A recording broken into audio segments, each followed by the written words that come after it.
Hello everyone, welcome to the most important lecture of the power electronics course, जो कि है single phase half wave rectifier with RL load. RL load को आपको understand करना बहुत जरूरी है, बिकॉज आपके बहुत सारे क्वेश्चंस, कोई भी कॉम्पिटिटिव एग्जाम उठा के देख लीजिए, उसमें आरएल लोड के ही क्वेश्चंस दिखेंगे आपको, because practically all the loads are the RL loads. इस लेक्चर को हम दो पार्ट में डिवाइड कर देंगे। फर्स्ट पार्ट में हम देखेंगे how does the RL load behave, ठीक है, तो इंडक्टर फ्लक्स कैसे करेगा और डिफ्लक्स कैसे करेगा।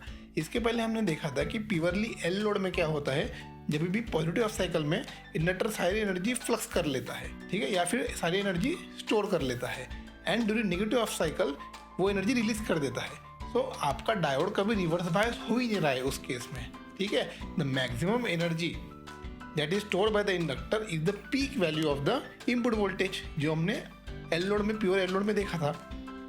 इस केस में क्या होगा कि जो भी एनर्जी फ्लक्स हो रही है या फिर जो भी एनर्जी स्टोर कर रहा है इंडक्टर, उसके साथ आर सीरीज में है। तो आर सीरीज में होने के कारण देयर इज सम ड्रॉप, जितना इनपुट आ रहा है उस पीक वैल्यू पे वो एनर्जी स्टोर नहीं करेगा, because some of the energy will be dissipated in the resistor, ठीक है। सो पीक वैल्यू के कम एनर्जी स्टोर करेगा। और किस तरह से बिहेवियर होगा इस आरएल लोड का, और इंडक्टर का बिहेवियर काफ़ी इंपॉर्टेंट है, उसको हम देखेंगे अभी। सर्किट के थ्रू एक एग्जांपल देखते हैं, और इसके नेक्स्ट लेक्चर में हम देखेंगे इसकी करंट वेवफॉर्म क्यों आती है, ठीक है।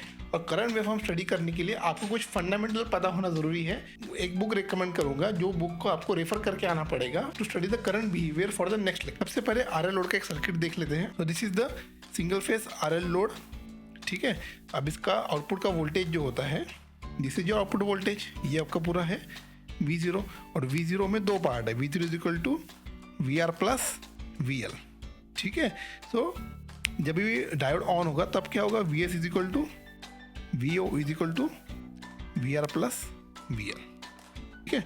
और ये है आपकी इनपुट वेवफॉर्म, ठीक है। बहुत आराम से देखिए क्या हो रहा है यहाँ, ठीक है। सो जब भी पॉजिटिव हाफ साइकिल होगी, सो डायोड हो जाएगा आपका फॉरवर्ड बायस, डायोड हो जाएगा forward bias. So inductor will go in the fluxing mode, ये R ये L, ठीक है।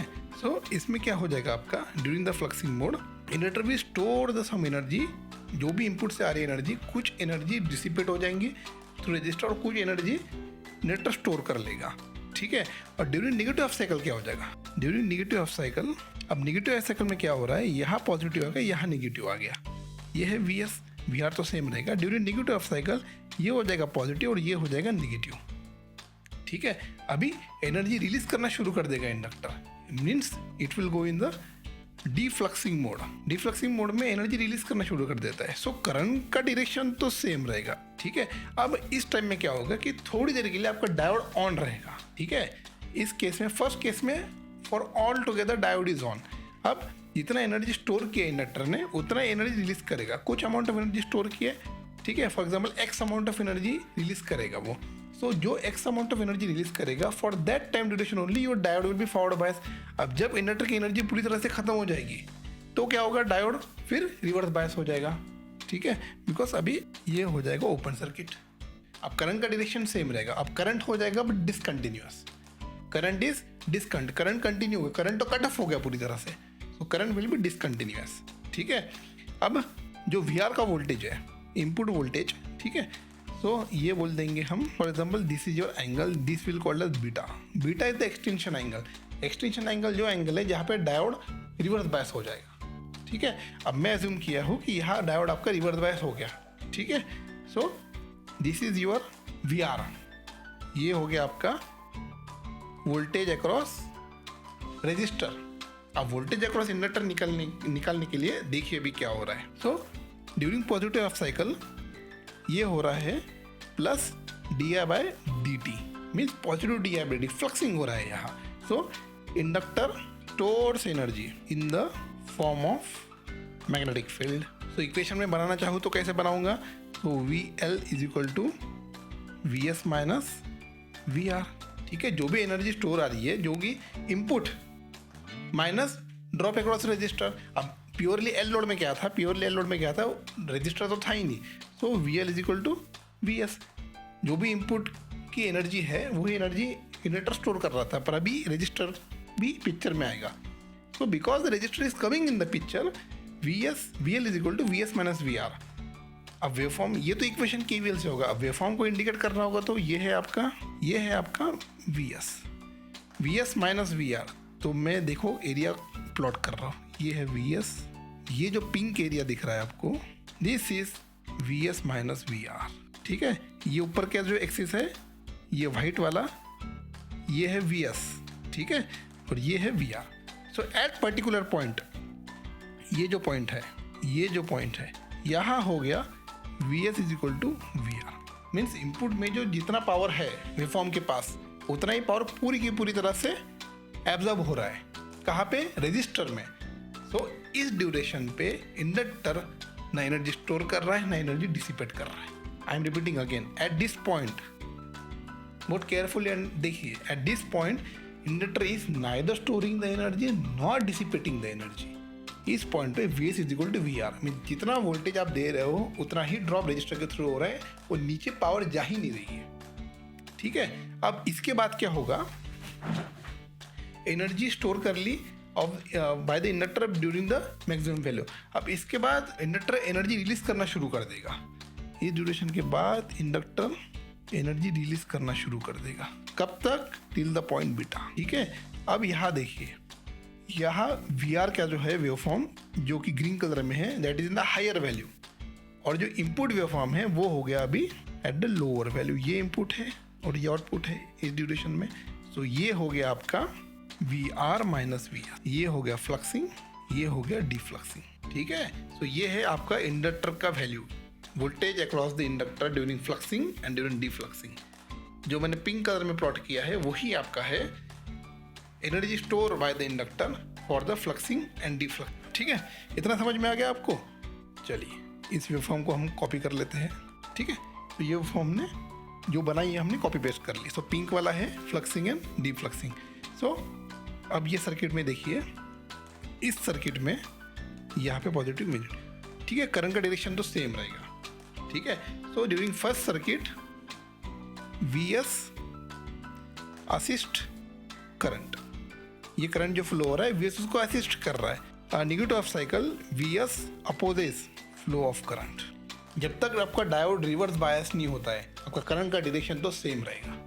तो मैं करंट का डायरेक्शन बना रहा हूँ, देखिए अब ये है आपका करंट को मैंने किस तरह से बनाया है दिख नहीं रहा होगा आपको। Current is like this is your I0, और जो करंट I0 है वही करंट इनपुट का करंट है आपका R is equal to IS। ये करंट बीटा के बाद स्टॉप हो जाएगा और फिर ये करंट शुरू हो जाएगा। इसको कहते हैं हम डिसकंटिन्यूअस करंट। ठीक है, if we want continuous current तो एक तरीका है करंट को कंटिन्यूअस बनाने का, we add here free wheeling diode. एक डायोड तो ऐसा है, this is called as the free wheeling diode, parallel to the load. Free wheeling diode हमेशा लोड के पैरेलल में कनेक्ट करेंगे। This is your main diode, this is your conducting diode and this is your free wheeling diode. ये है आपका conducting diode और ये free wheeling diode. अब एनर्जी तो स्टोर कर ली, ठीक है। So during positive of cycle inductor store the energy, तो ये पॉजिटिव हो जाएगा, ये नेगेटिव हो जाएगा, और इस टाइम पे फ्री व्हीलिंग डायोड का पिक्चर में नहीं रहेगा, ठीक है। पर ड्यूरिंग नेगेटिव ऑफ साइकिल क्या होगा? अब ड्यूरिंग नेगेटिव ऑफ साइकिल क्या होगा, बहुत इंटरेस्टिंग हो। ड्यूरिंग नेगेटिव ऑफ साइकिल क्या हो जाएगा, अगर आपका फ्री व्हीलिंग डायोड कनेक्टेड है तो ये मेन डायोड हो जाएगा रिवर्स बायस और फ्री व्हीलिंग डायोड हो जाएगा आपका कंडक्टिंग। फ्री व्हीलिंग डायोड हो जाएगा कंडक्टिंग, क्योंकि ये हो गया पॉजिटिव, ये हो गया नेगेटिव। तो जो करंट है वो यहाँ से फ्लो करेगा, ठीक है। So current is continuous for RL load with free wheeling diode, ठीक है। ये कंसेप्ट समझ में आ गया। जब फ्री व्हीलिंग डायोड कनेक्ट करोगे आप, तब आपका load current is always continuous. ये फ्री व्हीलिंग डायोड नहीं है तो लोड करंट इस तरह से लेगा, जो कि है discontinuous. This is discontinuous current, ठीक है। जो जब लोड कनेक्ट करोगे आप तो करंट कुछ इस तरह से कंटिन्यूअस बन जाएगा। मैटलैब सिमुलेशन आप जब परफॉर्म करोगे इस सर्किट के साथ, तो वो आपको इस तरह से वेवफॉर्म दिखना शुरू हो जाएगी, RL लोड, ठीक है। So overall voltage is positive. Average voltage जो रहेगा आपको मिलेगा आउटपुट पे, वो पॉजिटिव रहेगा, but it will be less as compare to the average voltage with R load, but it will be less compare to average voltage with R load. Average voltage जो रहेगा वो पॉजिटिव रहेगा, negative नहीं रहेगा, ठीक है। Because average voltage zero कब रहेगा, फॉर प्योरली L लोड, क्योंकि जितना वो एनर्जी स्टोर कर रहा है उतना एनर्जी नेगेटिव साइकिल में रिलीज कर रहा है। पर हियर देयर इज आर के अक्रॉस एनर्जी ड्रॉप हो रहा है। सो एनर्जी जो इंडक्टर है वो सप्लाई के फुल पोटेंशियल पे फ्लक्स नहीं हो रहा है, ठीक है, और फुल पोटेंशियल पे डिफ्लक्स भी नहीं हो रहा है। अब जब flux defluxing less than input voltage then you will get a discontinuous current. सीधा सीधा इक्वेशन बन जाएगा आपका। अगर आपका एवरेज आउटपुट वोल्टेज निकालना है तो काफ़ी ईजी है ये। हम इसमें फिर से एक बार पेस्ट कर लेंगे, ये आपकी वेवफॉर्म है। तो आउटपुट वोल्टेज निकालना होगा तो V0 is equal to 1/2 pi 0 to beta, beta is extension angle Vm sin omega t d omega t, ठीक है। सो ये 1/2 पाई Vm/2 पाई, Vm को बाहर निकालेंगे हम, minus cos of omega t 0 to beta.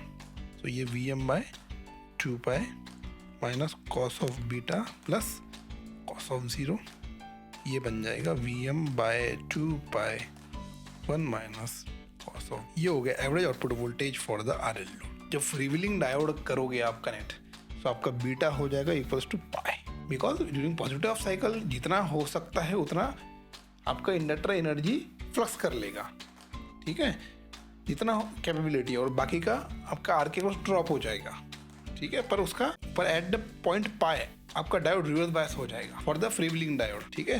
So ये V0 is equal to Vm/2 पाई आपको output मिल जाएगा when freewheeling diode is, freewheeling diode connect करने के बाद ये आएगा आपका आउटपुट वोल्टेज, ठीक है। तो this will be equal to pi when the freewheeling diode is connected, ठीक है। वोल्टेज का बिहेवियर तो समझ में आ गया आपको अभी। आई थिंक वोल्टेज के बिहेवियर में कोई प्रॉब्लम नहीं होना चाहिए, बिकॉज आरएल लोड को आपको अंडरस्टैंड करना है अच्छे से। So you should always consider to study the current behaviour. Current behaviour को अंडरस्टैंड करना बहुत इंपॉर्टेंट है। अब मैंने जब भी करंट बनाया है आपने ऑब्जर्व किया होगा, तो करंट मैंने इस तरह से बनाया है। करंट ऐसे नहीं बनाया जब प्योरली आर लोड था, for this is for RL load, for R load current बनेगा इस तरह, but for RL load current बनेगा, this is for example this is your voltage, this is your voltage, white colour की जो line है this is your voltage और ये है आपकी करंट, आउटपुट करंट, ठीक है।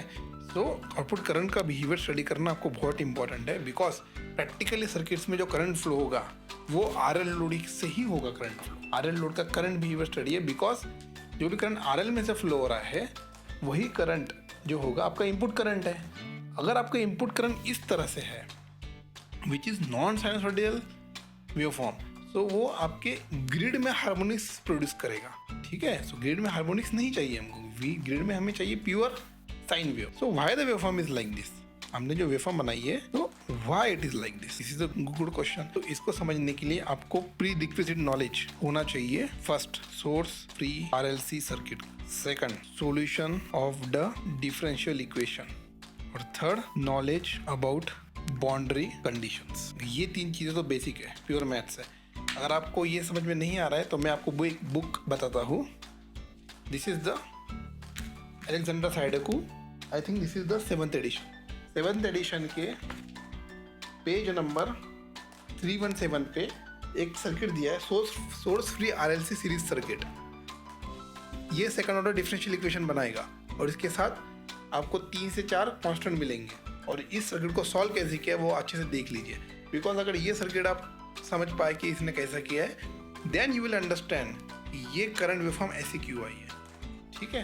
तो इस वेवफॉर्म का डेरिवेशन बहुत इंपॉर्टेंट है, जो कि इम्पोर्टेंट है, और वो you should know how the current behaves, because इसमें 2 टर्म आती है। एक तो है इसमें साइनसॉइडल टर्म और एक है एक्सपोनेंशियल टर्म, ठीक है। मैंने जो बुक बताई है आपको उसमें सर्किट है वो आरएलसी सीरीज सर्किट के लिए। हमारा सर्किट तो आरएल है तो उसमें से हम सी को 0 कर देंगे तो आपका हमारा बन जाएगा फर्स्ट ऑर्डर डिफरेंशियल इक्वेशन।